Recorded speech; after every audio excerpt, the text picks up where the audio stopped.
And in this paragraph with a death wish. My name is Royal Flush, pardon my exit. Play the table, get your cards right. Hey yo, LAZ man, make sure y'all check out that new single from the rap legend Royal Flush featuring Nori. It's called Flush and Left Rack. You know it's fire. I'ma leave a link in the comments.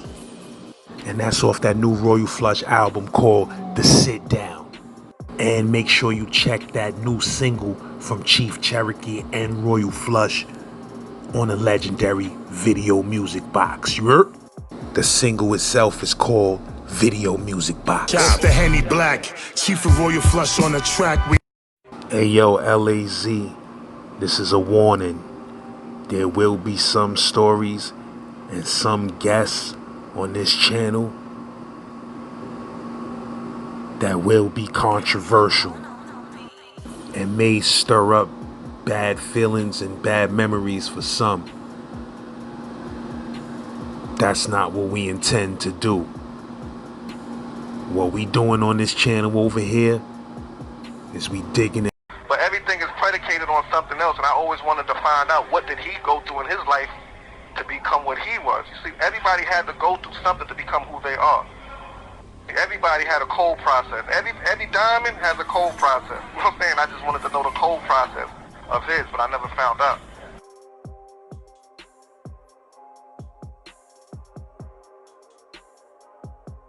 How did you end up in the streets from the very beginning? I end up in the streets because, you know, the household that I grew up in, you know, my father was, he's dysfunctional. My father was abusive. You know, they said, if you raised in a zoo, man, you're going to become an animal. And I was raised in a zoo. My household was like a zoo, man. Everything, you know, abuse, mental abuse, physical abuse. That's what we went through in my household. So, you know, and from there, I went to the streets because I was looking for comfort. I was looking for like a family structure, what I didn't receive from the household. So I went to the streets looking for that family structure, you know, like so many of us do. Initially, it was just regular dudes. It was just regular dudes, you know, hustling or whatever, boom, trying to get a couple of dollars. You know, it wasn't like the names, you know, the so-called names that's out there today. It was just regular dudes out there just trying to get a couple of dollars, just trying to survive the streets. We was trying to survive the streets. You know what I'm saying? So, and that was in Crown Heights? Yeah, it was in Crown Heights. You know, it was in Crown Heights. But we was like nomads. Growing up, we was like nomads. We moved everywhere. We lived in Crown Heights, Bedford-Stuyvesant, Brownsville. We was like, you know, we was dysfunctional. You know what I'm saying? My mother and father, they fought or whatever. My mother would move, take us, and we'd go somewhere else. You know, it was just definitely dysfunctional. So we everywhere, like. I live almost everywhere in Brooklyn. Well, how old was you when you ended up in Brownsville? I mean, like, around Boo and all of them dudes. Like, what age was that? Maybe 17, around 17, 18. I was around them. Because I went to Jeff with his brother. I went to Jeff with his brother, and I started coming through with his brother. I started coming through Howard with his brother. And that became like my domain. Where you was living at when you was going to Jeff? I was living on Kingston Ave. I was living on Kingston Avenue, Crown Heights. You know, a lot of dudes feared you, that you was around. Of course, yeah. But this call is from a federal prison. Feared me because I didn't fear dying. You see, a lot of dudes who bust their gun, they was busting their gun back then. They ain't want nobody to bust their gun upon them because they feared dying. You know what I'm saying? Where I came from, the structure of my household is like the abuse and stuff like that. It already set my mentality for not caring about death. Because to me, death was better than living because of the circumstances that I was brought up in. So a lot of guys, when I hit the streets, they feared me because they know I didn't fear dying. And if you come at me and miss me, I'm coming for you, but I'm not going to miss. Was it drugs in your household too? Oh yes, it was dysfunction. It was every aspect of dysfunctional. My father was drug addict. My mother was an alcoholic. It was just very dysfunctional. It definitely was drugs, alcohol, everything. So you had other brothers and sisters? I only have 2 sisters, 2 biological sisters. 3 of us all together, me being the youngest. A lot of crime, a lot of people that ended up going bad the reality was, man, it was drugs that ruined shit. Like my pops was getting high for a very serious part of my life growing up, and that shit made me mad. That shit just had me angry. And anger, anger turns into rage, right? And if you don't have the proper event, it turns into crime. It turns into hurt. You know what I'm saying? That rage can turn into hurting people. Because they say hurt people like to hurt people, and that's a true statement. So I understand your aspect of it, because I lived the same thing. Two prongs is gonna happen. Either you're gonna rebel against doing that to your son or your children, or you're gonna become the same thing that your father was. You see, and that's the detrimental part of where we come from. You see, a lot of people when I was growing up, they didn't have fathers and they wanted fathers. And at that time, I was saying, dang, everybody wished they had a father, but I wish I didn't have a father at that time because of the abuse and stuff that my father was putting us through. You ended up bouncing, like you ended up running away? Yeah, what happened was I caught my mom's in the bed with another dude, you know what I'm saying, that wasn't my father. And I did some stuff to I took a hammer and I beat him viciously, and my mom's called the police on me at a young age. And then that's when I went to the streets. I left her and I went to the streets. And how old was you at that time, you said? At that time, I probably was maybe 12, 13 years old. 12, 13 years old. Yeah. So I took a hammer and, you see somebody, you think your mother's an angel, whether she is or she isn't, and you see another man having sex with her and stuff like that, it does something to a male mentality, a young boy mentality, especially because he's the protector of his mother. And it hurted me because she defended him opposed to defending me, and I was defending her. So, I left and I went to the streets. And you was just living in the streets at 12 years old? You went to a family member house? Nah, I was in the streets. First, I was in the streets, and then I met some people, and then they took me in. And that was in what? You was in the Star, the Ville? Yo, at that time, I was in the Star. But back in the days, I lived in Brownsville Town. I lived on Amboy. We lived all over. But at that particular moment that I'm referring to, I was in Bed-Stuy at that time. How you get turned? Who turned you out to crime, though? It was already predicated for my household. You see what I'm saying? My father, the things that my father did to us, and my mother, and the abuse that transpired in my household, it really set the tone for crime. Because as we said earlier, anger brings on violence. You see what I'm saying? Anger brings on violence. And the things that my father did to us, I was saying, man, nobody's going to inflict anything on me. I'm going to be the one inflicting the pain from here on out. And This call is from a federal prison. So it was predicated on the behavior of my father, who really set the tone for me to be a criminal or to be a violent criminal at that time in my life. But what type of stuff your father was on? Just beating y'all a lot with belts and stuff like that? Nah, that's nice. You being nice.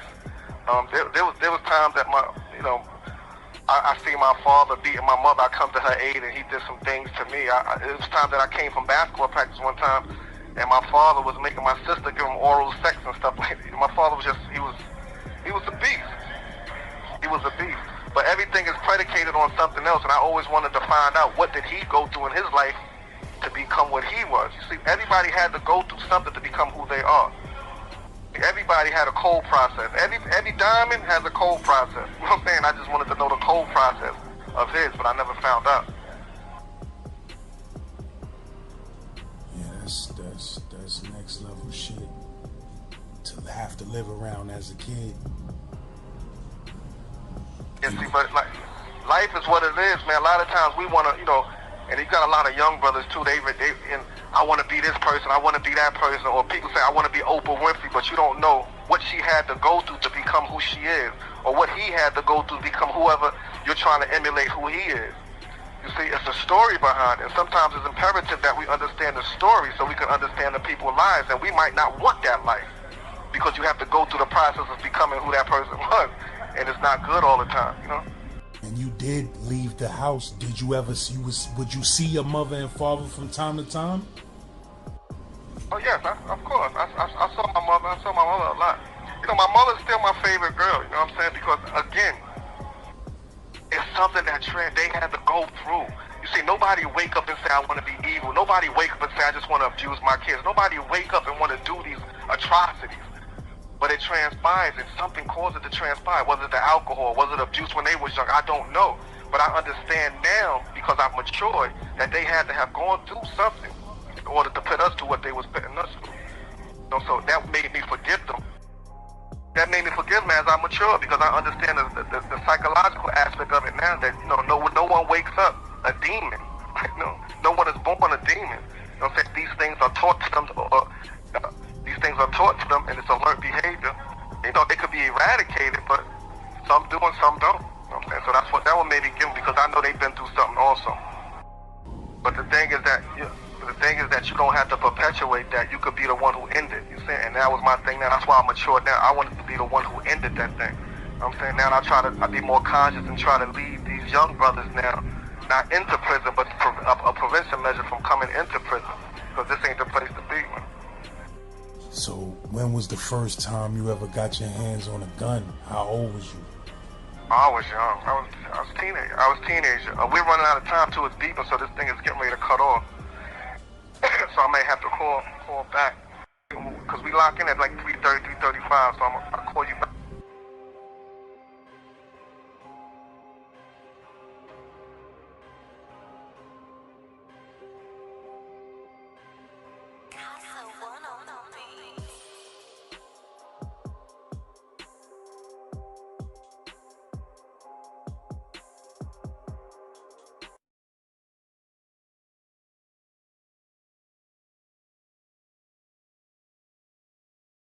And in this paragraph with a death wish, my name is Roy Flush, pardon my exit. Play the table, get your cards fresh. Expect bank. Hey yo, LAZ man, make sure y'all check out that new single from the rap legend Royal Flush featuring Nori. It's called Flush and Left Rack. You know it's fire. I'ma leave a link in the comments. And that's off that new Royal Flush album called The Sit Down. And make sure you check that new single from Chief Cherokee and Royal Flush on the legendary Video Music Box. You heard? The single itself is called Video Music Box. Shout out to Henny Black, Chief of Royal Flush on the track. My mama couldn't tell me stop. The deacon, I know the cops. All the block, she present. How could a name not be heaven? I'm loving what she doing to me. Get me high, my baby. Please. Yeah, mom, I love you, man. I can't give you up. Nah, I mean, too many good times together, man. Hey yo, if you want to hear the full song, the link is in the comment section. You heard, holla at me if you need a collab. Wild and he out his body, ain't know what's wrong. All he know is he gon' make it back home. Hey yo, LAZ, make sure you subscribe to WDG Draco on YouTube. Yurt.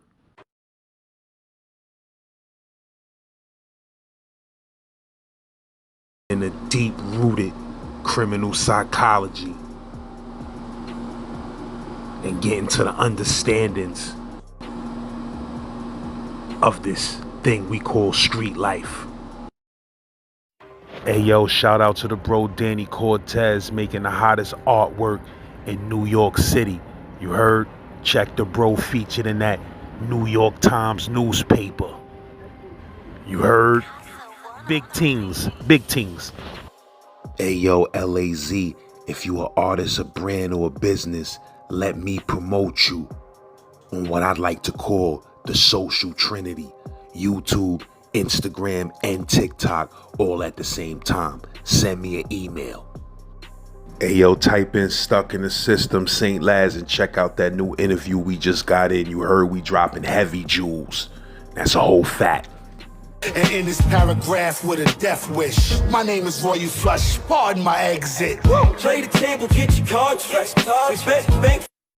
Hey yo, LAZ man, make sure y'all check out that new single from the rap legend Royal Flush featuring Nori. It's called Flush and Left Rack. You know it's fire. And make sure you check that new single from Chief Cherokee and Royal Flush on the legendary Video Music Box. You heard? Broadcasting live from New York City. It's the hottest channel on these YouTube streets. The best jail stories and hood stories are here. Make sure you subscribe today. Yo, LAZ, man, make sure you check that story of Kool-aid part 1. This is part 2. You heard? We bringing you that real Brooklyn history. Stay tuned.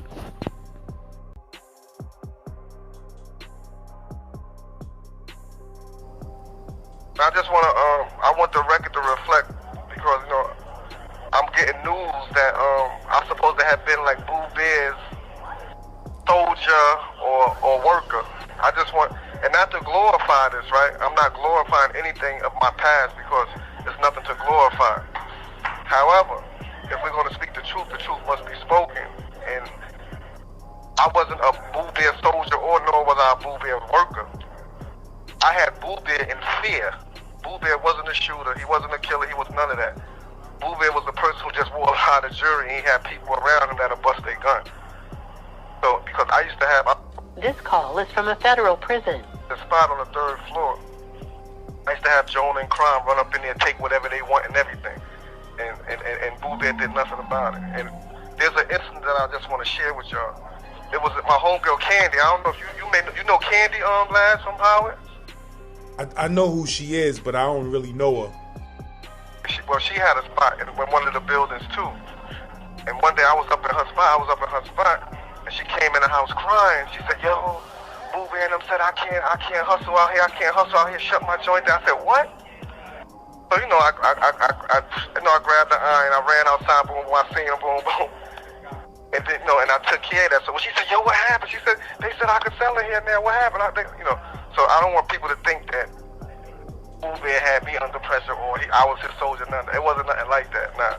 The only people really, like I said before, that I respect and that didn't fear me was Reese. Reese was one. That's my boy. I like Reese.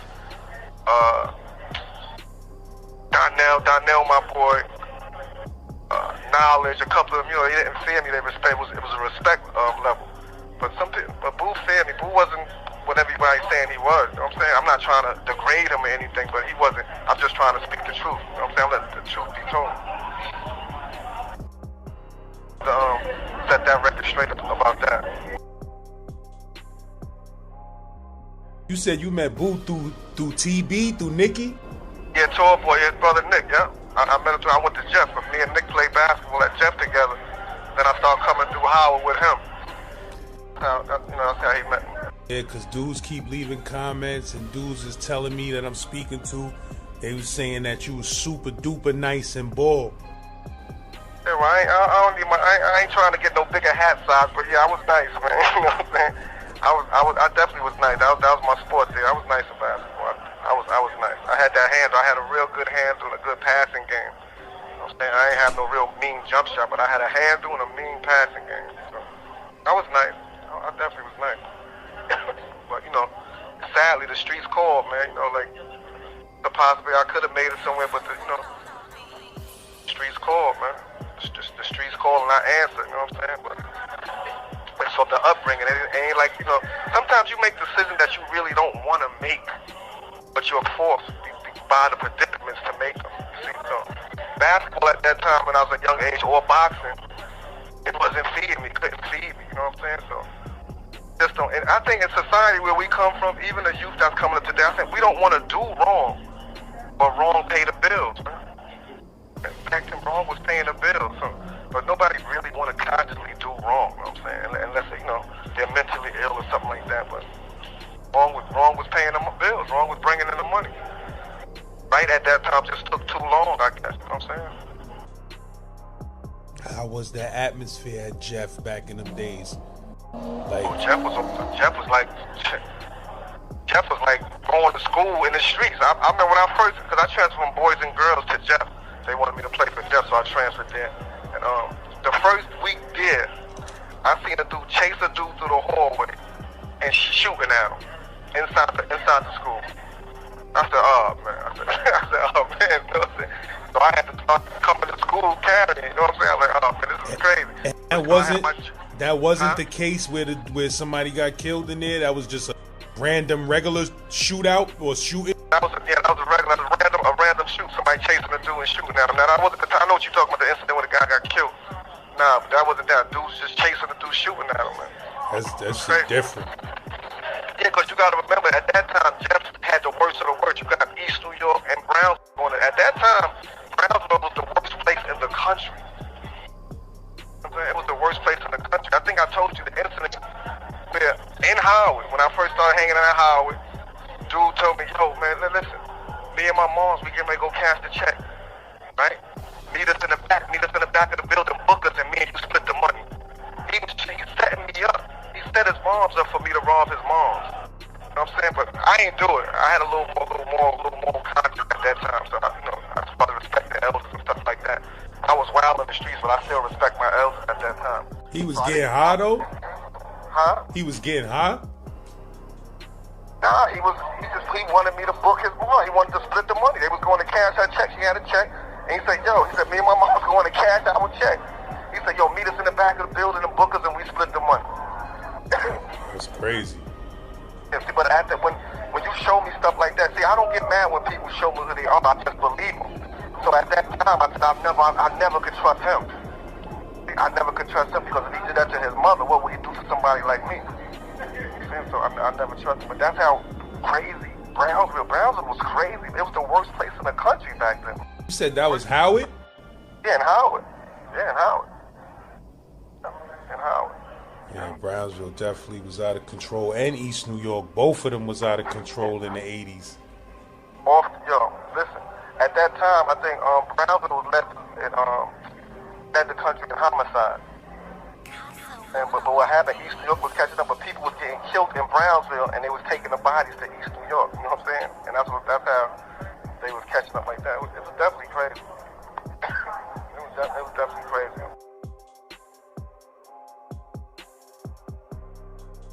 What you think the worst year that you could remember was in the 80s, like when things started really getting crazy? Oh no, the worst years when crack came into play. Crack changed everything. Crack changed lives, man. I'm talking about for the better and the worse. You know, mostly for the worse though.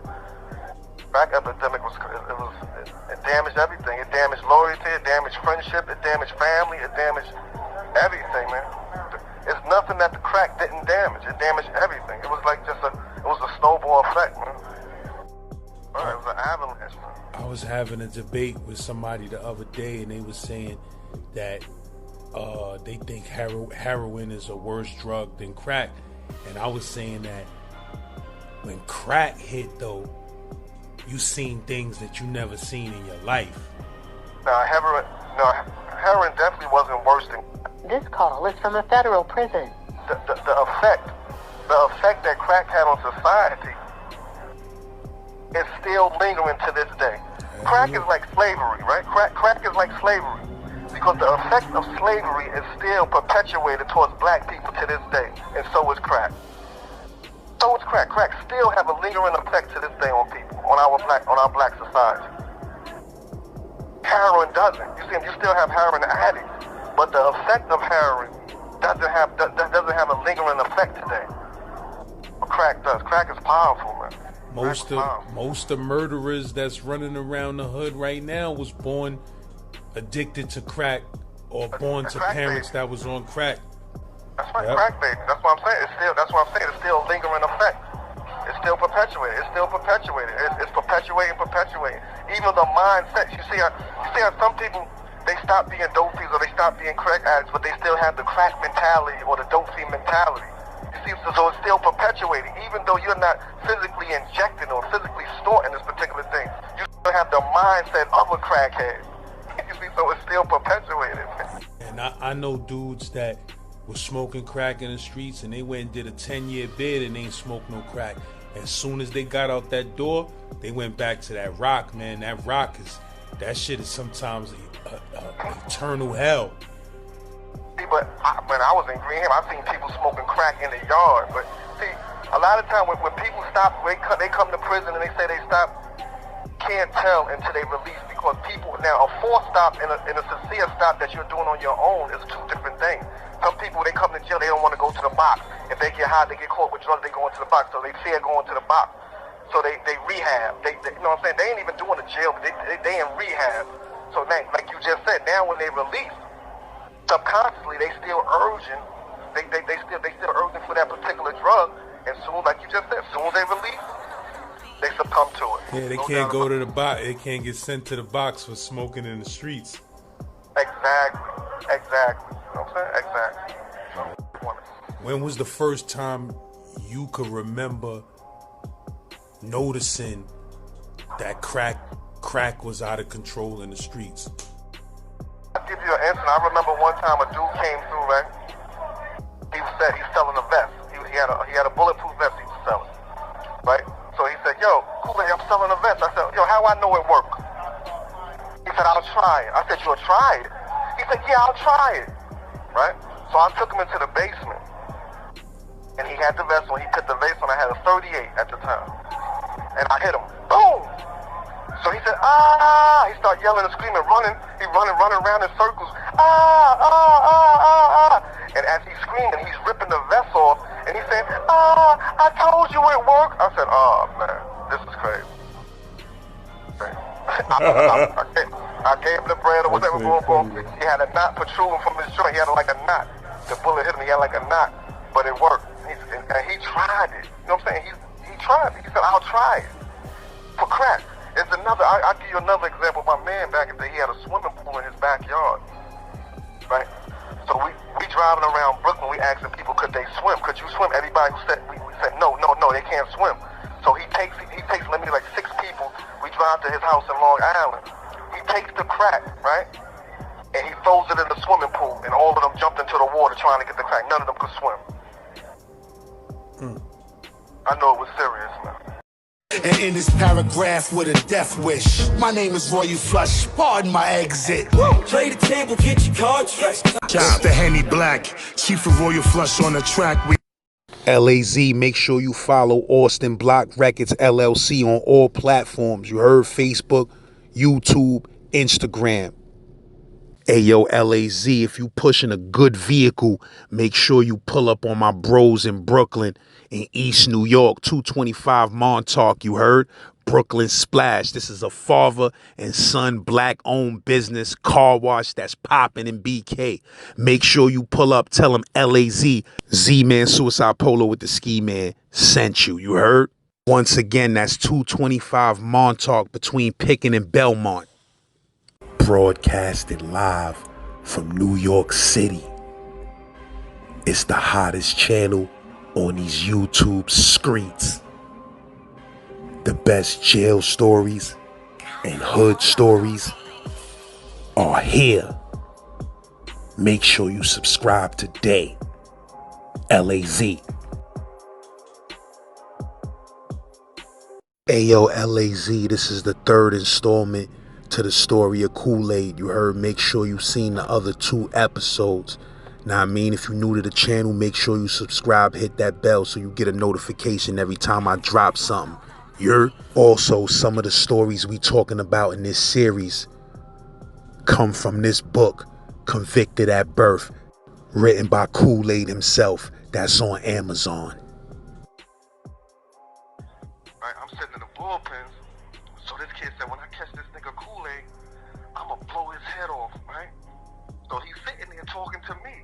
Because the good thing about me, right, a lot of people never see me, but they heard my name. So I'm sitting there, right, he talking to me. He said, yeah, when I catch this nigga Kool-aid, I'm gonna blow. So I can't wait till I catch this dude. Boom. I said, word?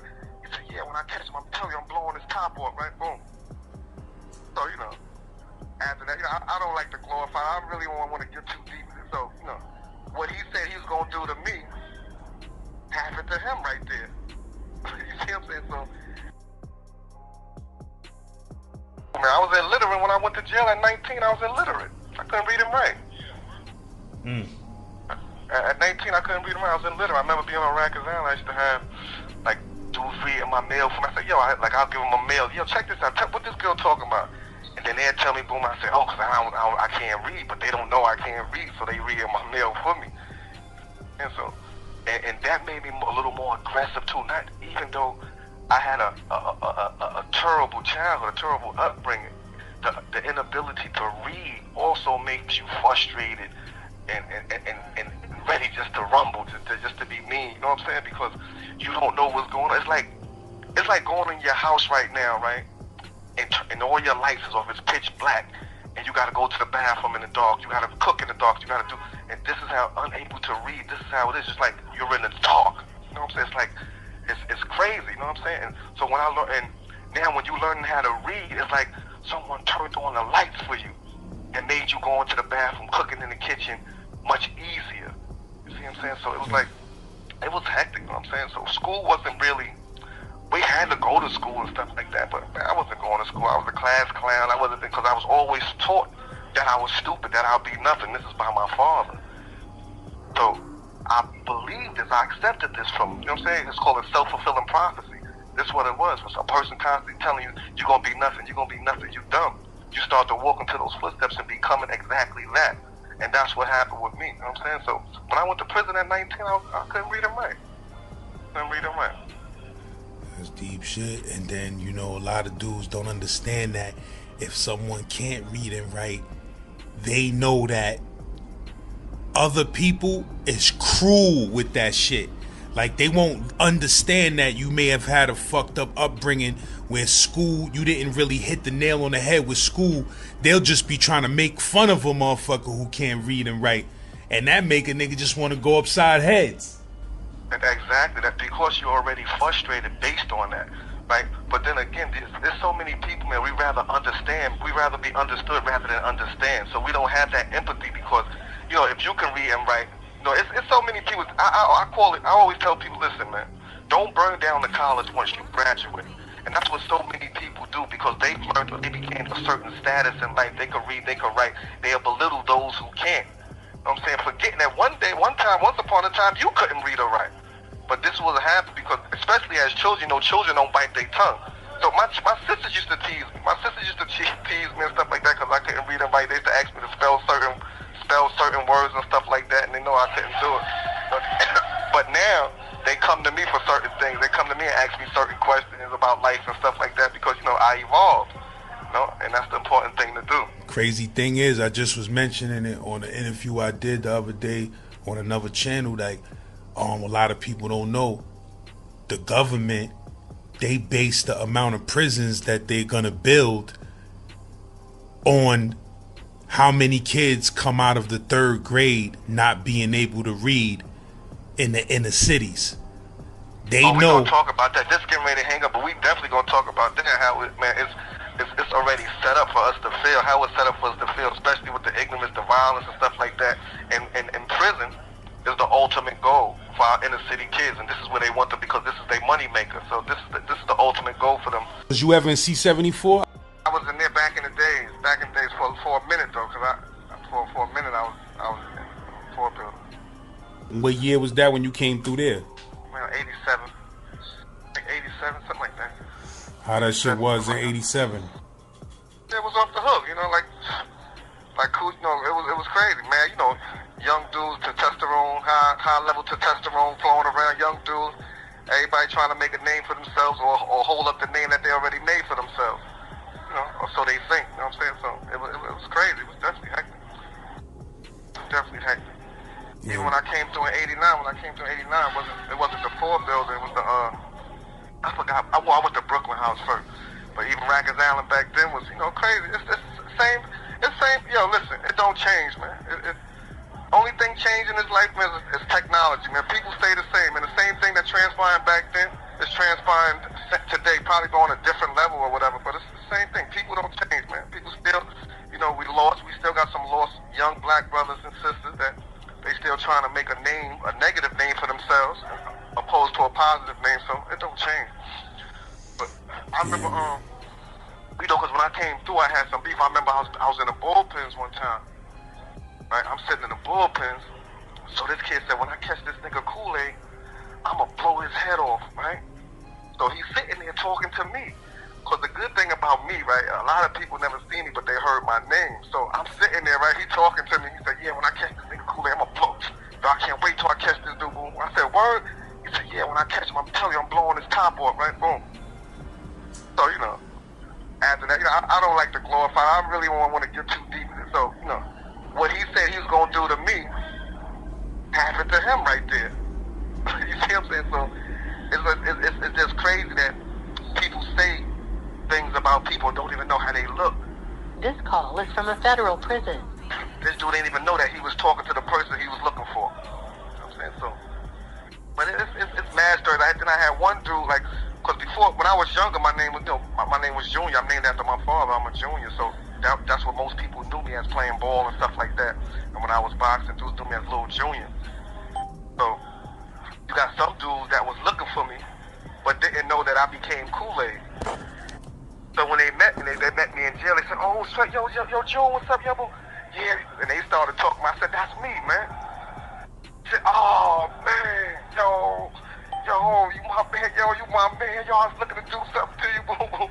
And and I just knew a lot of people from playing sports, but at that time I wasn't Kool-aid. You know what I'm saying? I ain't become Kool-aid till later on. So how you got that name, Kool-aid? That's in my book too, man. That's why it's important. I want everybody to check my book out, man. My book is called Convicted at Birth, and my brother Jonah, rest in peace, he had gave me that name. We was playing basketball one time. This is when I was in the streets. This is when I had did something to a dude that was having sex with my mom, and my mom had kicked me out when I was like, I forgot what age I was. My mom had kicked me out, and Jonah and them family had took me in. He said, "Yo, come on, come to my house and eat." And I had started smiling because I was hungry. I was sleeping in the streets at that time. And he said, "Yo, come on, come on. He said, "Come on, Junior, we gonna go to my house and eat." And I started smiling. He said, "Come on," with that big Kool-Aid smile, and it never left me after that. Okay, I want to say this too, that so to the dudes who still want to be gangsters, still want to be street, still want to come home and still want to be street, and if you want to come home, right, and you don't want to give yourself that chance to change, to become a man, because that's what men do. Men change for the better.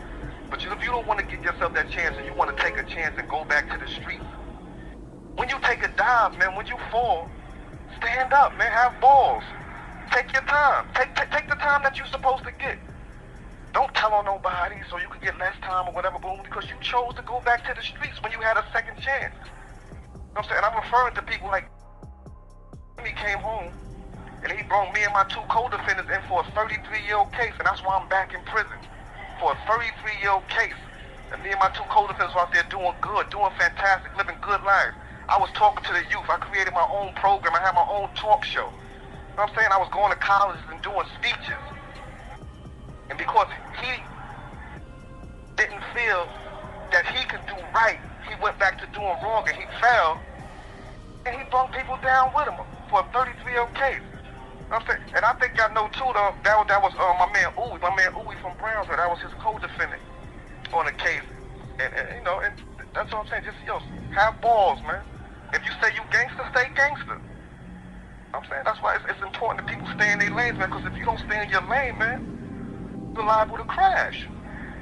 I just wanted to get that off, man, because, that pisses me off, man, when dudes just don't afford themselves the opportunity to do right. When they have the opportunity, man, they just ignore it, man, and take other people down with them. And that ain't cool, man. You know what I'm saying? That ain't cool at all. This dude, he admitted to being involved with 15 bodies, 15 murders. He got time served. He back in the streets doing what he do. And we made a change. We was making change. I was making a change in society. You know what I'm saying? I took that second chance as something important. Man, but that's why this justice, it ain't no justice system. It's an injustice system, man. But nevertheless, I'm still here. I'm still breathing. The groundhogs ain't bring me my mail yet, man. So that's all good, man. And and I don't have no ill feelings or anything towards them or whatever. But I'm not gonna lie. I would like to definitely have a little boxing match. We can have a little boxing match and donate the money to a charity or something like that. We can step in the ring and put some gloves on, like men. Because I'm finished with the streets, so I don't have to pick up no guns, and then we can pick up some leather gloves and go in the ring and square off and donate the money to charity. That's all I gotta say about that, man. This call is from a federal prison. That tell, they can say that they was loyal to their family, right? I'm telling, right, because I want to get out this position, whatever, because I'm loyal to my wife, because I'm loyal to my children. if they look at the word loyalty for real, man, the streets is gonna vacuum you eventually. Either you're gonna get murdered in the streets or you're gonna go to jail and you ain't gonna have nobody to tell on. So if you sincerely loyal to your family, your family, you would do the right thing so you could stay with them, man. You could stay with them because you know the streets eventually gonna take you. So dudes, man, they don't know what they loyal to. If they loyal to their family, man, you can't be loyal to the streets and loyal to to your family. You can't. It just ain't gonna work. You can't straddle the fence. When you straddle the fence, you got to fall on one side of the fence. Eventually, your legs gonna get tired. You got to fall when you straddle the fence. So you should determine what side you want to be on prior to you falling, and just pick a side and stay there. And it's cool. Cause my change made me feel good. I feel good. You know what I'm saying? I don't want my legacy to be the murderer, the Kool-aid, the murderer. He killed people. He did this. He did this. This is my third murder, man, that I'm convicted for. My third murder. I don't want to be that. Be my legacy. Nah. I don't want fear no more. I want respect, man. Because a person who respects you will kill for you. A person who fear you will kill you. And I want to thank you for the platform too, Laz. It's a good thing you're doing, man. But a lot of these dudes, they just glorify negativity. And I understand that people want to see. That's why people go to movies. They go to action movies to see action, right? But we gotta know, man. This is reality, man. That's a movie. A lot of them movie stars, Denzel Washington, Will Smith, and all, they going back to mansions after that, living a lavish life. They not going back to the hood, so it's only a movie. But we get caught up, man. We get caught up with real life and comparing it to movies, man. And I know people want this entertainment. I got many stories. I could entertain you, but at the end of that entertainment, man, I'm gonna take you back and show you that that's nothing, man. The ramifications behind that wrong is more powerful than the wrong itself, man. Yeah, on my channel, man, I try not to. I be having to put dudes in their place sometimes when dudes be leaving comments like, yo, this joint was boring, lads. And I be telling dudes, man, yo, listen, bro, y'all niggas ain't gonna get the helicopter crash and the car chase in the first 5 minutes of every story, my nigga. Sometimes you gotta sit here and listen to what a dude is saying and you'll learn something. You feel me? If you just want to hear how many niggas got stabbed and cut, then this ain't the channel for you, bro. Cause on this shit right here, we talking about real life. You feel what I'm saying? Sometimes it do get action packed, but other times we just talking about the psychology of this whole shit. And see, but a lot of times we so used to negativity, man. We make normalcy abnormal, man. You see what I'm saying? And it's normal to be a stand-up good person. It's normal. But where we come from, we make normalcy abnormality. You see what I'm saying? We make it abnormal. Nah. There's nothing wrong with being a good dude. Just think about this. Whoever got children that's listening to this podcast right now. You want your son, your little daughter, 5-year-old, 6-year-old, you want to teach them how to be murderers? Or you want to, if that's the point, you want to teach them to be that, why send them to school? Because you don't need your GED to kill nobody. You don't need your high school diploma or college degree to kill nobody. You send them to school because you want them to be good, outstanding citizens. So what's wrong with that? And we gotta wake up, man. We gotta wake up, man. Or we gonna find ourselves in predicaments that we really don't want to be in, man. We gotta wake up. It's important. But entertainment is good. So we could talk about our past, but man, we shouldn't live in it. No, it's good to talk about our past, but we shouldn't live in it. That's my point. Yeah, man. I think it's gonna come a day soon where, a lot of dudes we know, you included, somebody gonna realize that these stories is movie worthy. And when I'm thinking about making movies, it's never just for entertainment. But Michael K. Williams, I'm on the phone with this dude before he OD'd. He read my book and he wanted to do the movie to my book. Convicted at birth. You see what I'm saying? And when he died, man, I was devastated, man, because he said, I'm on the phone with him. He said, yo, Kool-aid, Smith & Wesson let me read your book, man. He said, yo, I'm doing a movie to your book. I'm doing a movie. I'm saying so. I know it's going to be people out there that understand how high quality these stories are, and they could be made into motion pictures that'll change people's lives.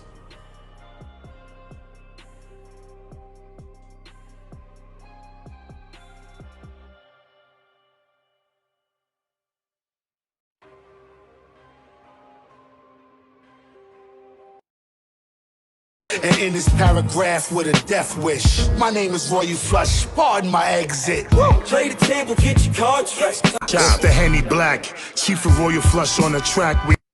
LAZ, make sure you follow Austin Block Records LLC on all platforms. You heard? Facebook, YouTube, Instagram. Ayo, LAZ, if you pushing a good vehicle, make sure you pull up on my bros in Brooklyn, in East New York, 225 Montauk, you heard? Brooklyn Splash. This is a father and son black-owned business car wash that's popping in BK. Make sure you pull up, tell them LAZ, Z-Man Suicide Polo with the Ski Man sent you, you heard? Once again, that's 225 Montauk between Pickin and Belmont. The truth is speaking. It's Gen Pop Laz, certified cash. They don't know though. Lazatola. Ayo, LAZ, make sure you check that store link in the descriptions and in the comment section. Now, I mean, and cop up one of them Gen Pop tees, hoodies, or accessories. Yurt. That thing, but he was one of them, you know, kind of upper echelon dudes, and he was getting ready to bag me for the chain. You know what I'm saying? And Art Bark was sitting in the back. And somehow he must have seen the move, you know, because that's what made Art Bark so powerful, because of the whole Tomahawk, Brownsville and everything. So, you know, he guard for real. And he seen the move getting ready to go down. And all I remember him saying, yo, Mo, better not touch no guards, you know? And, to the top, we products of hip-hop. From flipping cane in the spot to letting off gunshots. You need to stop with that watered down hip-hop. Ayo, LAZ, make sure you check that single and video from Chief Cherokee and Royal Flush. It's called Video Music Box. Check the description and the comment section for the Spotify link. So I had slipped and he jumped on top of me. I didn't even know he cut me. Right? And it was this old lady that worked there. She was a nurse. And she seen me and her was real cool. She said, oh my gosh, he cut my baby. I didn't even know I was cut. She said, oh my gosh, he cut my baby. I cut it. Then he ran through it. He ran out. He ran. Then they took me out. He took me to the hospital. Then I see him in the pens. And when I seen him in the pens, I was walking past him. And I just winked at him.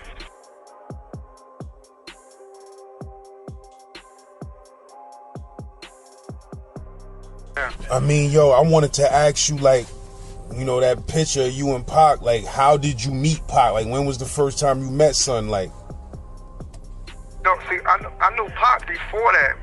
In the younger time, we ain't see each other in a year, like, cause you know we was Muslim, and it was an incident with his stepfather where Pac was in the ranks, right? And his stepfather had him scared, and he had urinated in the ranks.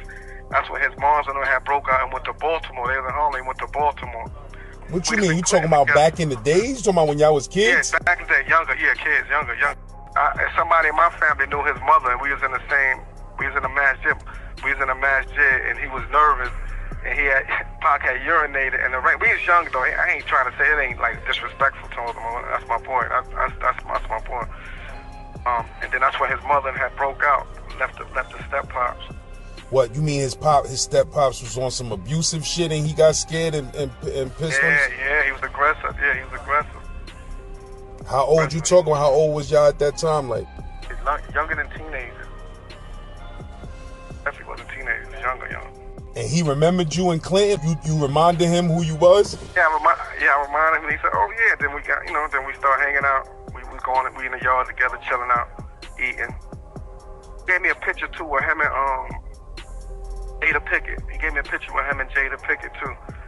I was just kicking with him and stuff like that. 'Cause that's when I had made my trip. This call is from a federal prison. He had changed from that street dude to trying to be an intellectual dude, and I was dropping some stuff on him and stuff like that. And he hit me on a picture, said, "Yo, thanks for the ounce of wisdom that you gave me." And he loved Mike Tyson. That's his man. He loved Mike Tyson. Jada was his girl. Jada was in love with him too. Jada Pickett. She was in love with Pop. That dude, man. Never had his GED. People think like, but people think they need that little formal paper to be smart, to be educated, but you don't, man. You could self-study and teach yourself. He was very, very studious. He was very educated. He never had his GED. Profound brother. Very profound. What block was that in Clinton, though? Where they had y'all at? It was in Upper H. That was segregation? Yeah. I did a story with the bro Fuquan. He told me that first he came to Clinton, he was in regular population, then they moved him. Oh, that's my man Fuquan. I got a whole bunch of stories with Fuquan on the channel. Yeah, Fuquan was with me in Fishkill. Me and Fuquan was to my Fuquan that had the Sean incident, right? Yeah, from LG. Yeah, it was Sean by mistake. Yeah, Sean from LG. Red, Tarzan, and Oz and them sister, yeah. Yeah, because son said he was with Pac too in Clinton before he got segregated.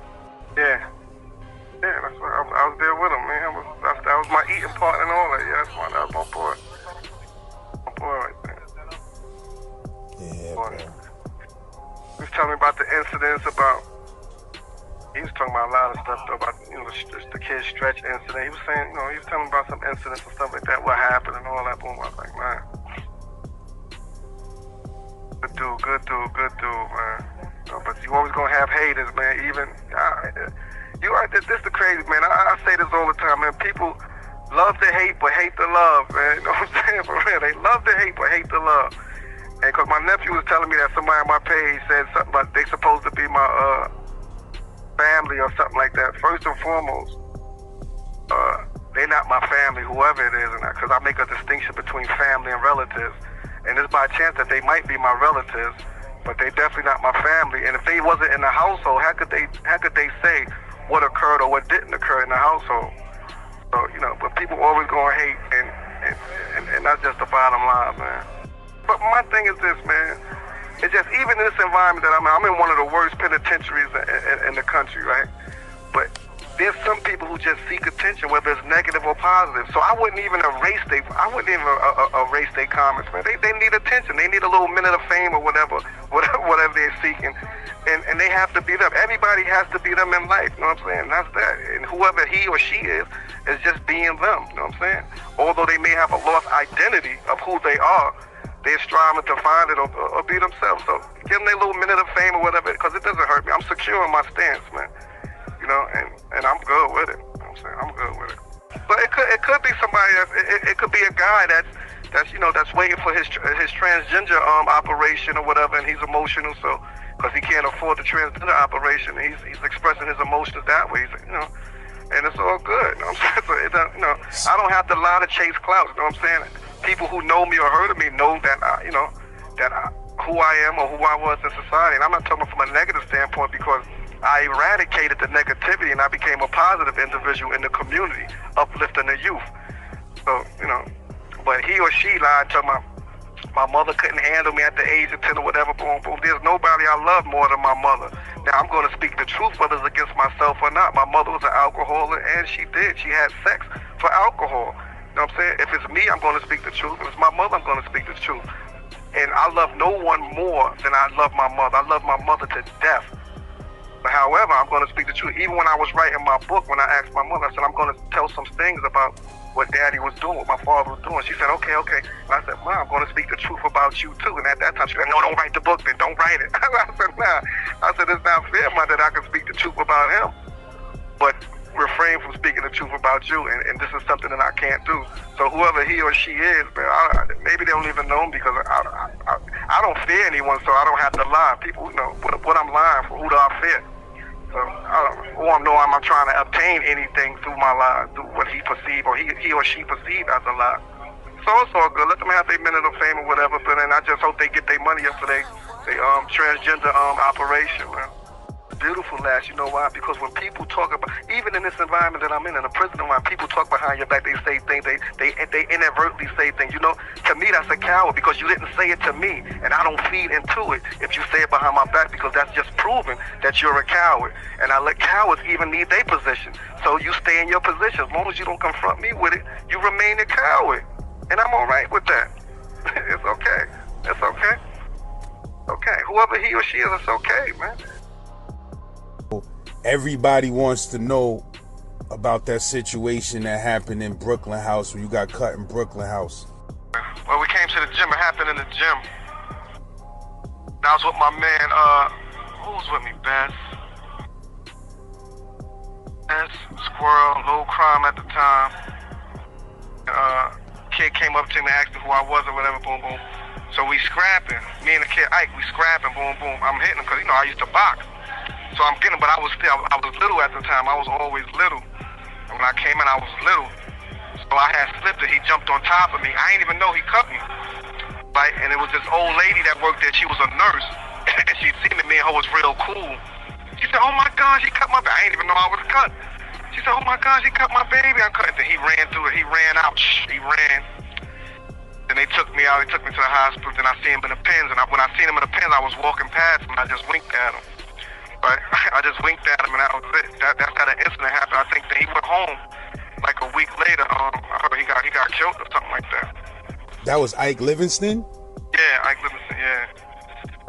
And they kept you in Brooklyn House, or they sent you to the island? I think maybe I stayed in Brooklyn House for maybe like a week, 2 weeks. Yeah, then they packed up and sent me to the island. Yeah, they sent me to the 95 at that time. C-95? I think I went to C-95 after that. This call is from a federal prison. My book is it's based on my life story, and I just spoke on a lot of the things that happened in childhood, and because a lot of times we prejudge people and not knowing, what they've been through in life, and it's important that we understand before we judge people what they have been through in life, so we can have a better outlook on them and a better judgment. So the book is just based on, it's just showing you that people could go through things that cause them to become who they are or what they are in life. So that's all I was just describing in my book, you know what I'm saying? Because a lot of times we call somebody a demon or call somebody this, and don't know what caused them to transform into that particular attribute, whatever they're being called. But, it's just showing, how, because people, even the feds now, in this case right here, the feds, they describe me as a vicious person, the enforcer. I was an enforcer of an organization. Why they called me Kool-aid? Because I used to crack. I used to come through walls shooting. This is what the feds was trying to depict me as. And the crazy part, this is a person who all the negative things they describing of me, it happened in 1989, 1988, 30-something years ago. But they ignoring the fact that just when I came home in 2011 to 2019, I was speaking at group homes. I started my own program. I had my own talk show. I was speaking at colleges. I spoke for the mayor of New York City as a keynote speaker. I did all of these things, but that was being ignored, and I call that the media syndrome, because the media, you could do 11 good things for a person, and when you do the 12th time they could do something bad, and they just ridicule you like you never did anything good. So, this is what the feds did to me. They negative. But it's all good because I know who I am today, man. I know who I was yesterday, and I know who I am today. What's your sign? My sign? Yeah. I'm a Sagittarius. My birthday's December 12th. One of the things I want to say to the listeners is this. This is very important, man, because one of my quotes that I've come up with is that if you resist a boy from expressing his emotions, then you are creating a damaged man, right? And I say that because I'm surrounded by a lot of damaged men, and even in society, there's a lot of damaged men. Where they're beating up women and things of that nature. I think these are damaged men, and it's predicated on when our little boy, for example, or whatever, he falls and scrapes his knee, right, and he begins to cry. Normally, the father say, "Man up, stop crying. Men don't cry like that. Men don't." You're creating a damaged man when you're restricting this boy from expressing his emotions. Because if your little daughter does the same thing, you would console her. You would console her and say, "Baby, don't cry, it's going to be okay." And the emotion is a human characteristic, not just for a female, but for a male also. So I think the guys who are listening, please, man, allow your boys to express their emotions, or you're going to create a damaged man such as yourself. Because if you're doing that, then you're damaged also, and you're gonna predicate and you're gonna perpetuate that damageness into that individual. So that's one of the main things I definitely wanted to highlight, man. It's very important, man. That's definitely a fact, man. That's toxic masculinity when we teach our sons that they can't never ever be emotional. You feel me? Like, you pin that emotion up, that's gonna explode eventually. Exactly, man. Exactly. I remember my father used to tell me that, boy, don't cry. You ain't a girl. You ain't no little girl. Don't be crying. But it's a human characteristic. It's an emotion. You know what I'm saying? That the Creator instilled in all humanity. It's okay to cry.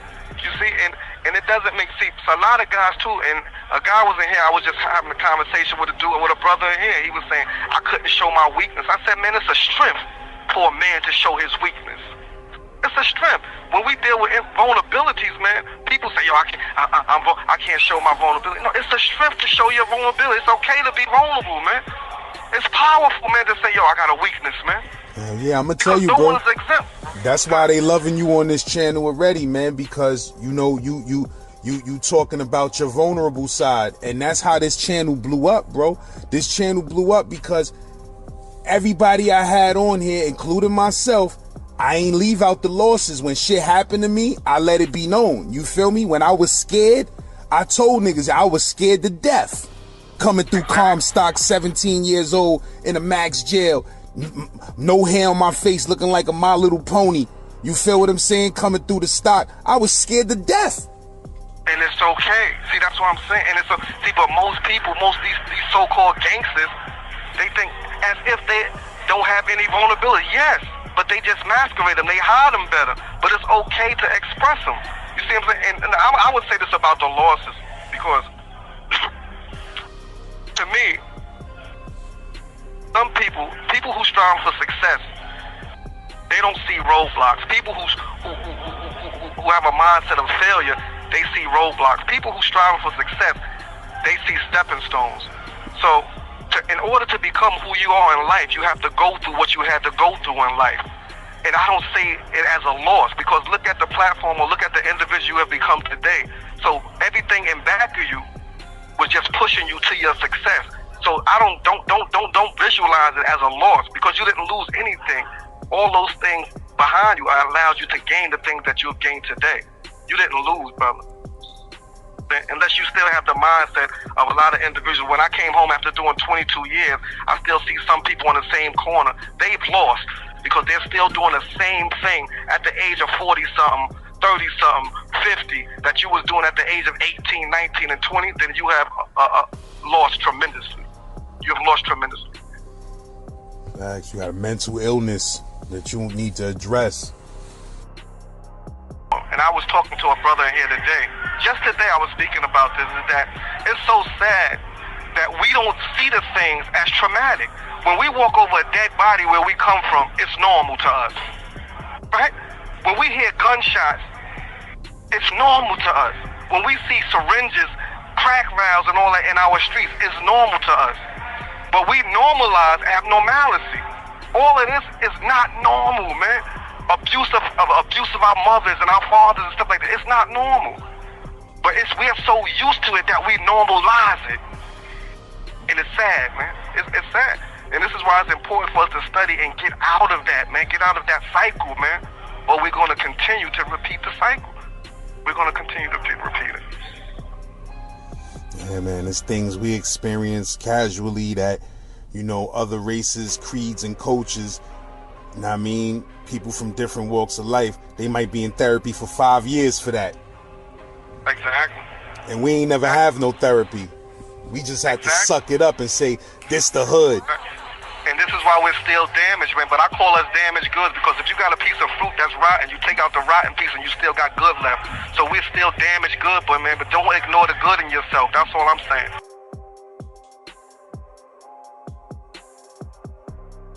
The truth is speaking. It's Gen Pop Laz, certified cash. They don't know though. Lazatola. Hey yo, LAZ, make sure you check that store link in the descriptions and in the comment section. Now I mean, and cop up one of them Gen Pop tees, hoodies, or accessories. Yurt. Back then. But he was one of the, kind of upper echelon dudes. And he was getting ready to bag me for the chain. You know what I'm saying? And Art Bark was sitting in the back. And somehow he must have seen the move, because that's what made Art Bark so powerful, because of the whole Tomahawk, Brownsville and everything. So, he guard for real. And he seen the move getting ready to go down. And all I remember him saying, "Mo better not touch no guards," And, to the top, we products of hip-hop. From flipping cane in the spot to letting off gunshots. You need to stop with that watered-down hip-hop. Ayo, LAZ, make sure you check that single and video from Chief Cherokee and Royal Flush. It's called Video Music Box. Check the description and the comment section for the Spotify